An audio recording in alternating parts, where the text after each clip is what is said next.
Hello English 10 students. So today in this video I'm going to show you how to make footnotes in Microsoft Word, and this is something that you need to do at least 5 times in your historical narrative project. Okay, so our purpose with this is to cite where you found the information that is informing your narrative. Typically in a research paper you do this by using in-text citations. However, since this is creative writing, you are not required to do that, but rather include footnotes which tell me where the information is informed from so that we can ensure that this is historically accurate. So I will show you my example.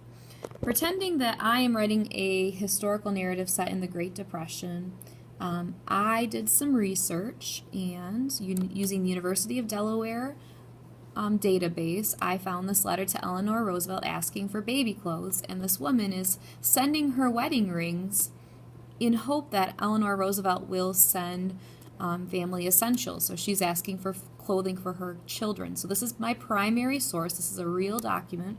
Now that I've shared where my information is coming from that I'm going to be referring to in my narrative, I'm going to show you how you will create your footnotes to cite the information.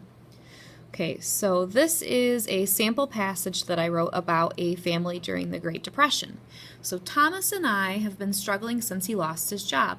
The hardest part for us is not being able to provide for the children. He doesn't know this, but I've written to Lady Roosevelt and asked for help. Thomas would never ask me to give up my grandmother's wedding band, a cherished family heirloom worn by my mother as well, but I can't watch my children wear rags they can no longer button. I've sent Mrs. Roosevelt my ring in exchange for new shirts for the boys and dresses for the girls. I can't see another solution. So this is informed from the primary document that I shared with you. If you look really closely, you'll see that there is a number 1 right next to girls. That is indicating that I have a footnote, and it actually comes up when I highlight the information what my footnote is. So if you go down to the bottom of the page, you will see that I shared where I gathered information which supports this information and makes this historically accurate. So it says, according to letter to Eleanor Roosevelt asking for baby clothes, some women requested assistance from Mrs. Roosevelt during the Depression and would send jewelry in exchange for essentials for the family. So again, this is informed through the article that I just shared with you. And notice that I am including where I found this information. You will be including your annotated bibliographies, which have MLA citations at the top when you submit this final project. So when I am going through and reading your historical narratives, I'll see that, okay, so she read this letter. Later on, I'll read what the letter's about in the annotated bibliographies, and that's showing that you are writing something that is historically accurate.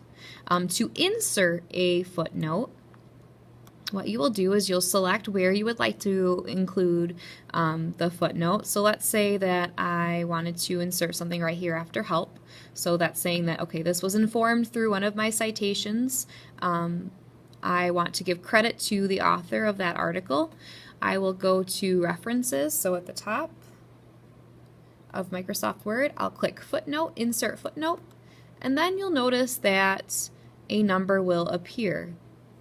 I'll type the information here and stating where I got the information. So I'll include information down at the bottom which cites the source, and then my readers will see the footnote at the top and look at the bottom to get more information. Again, you need to have at least 5 of these in your historical narrative. Make sure you are being careful and mindful and paying attention to where you're finding your information, and then explaining why your narrative is informed by the source that you're referencing.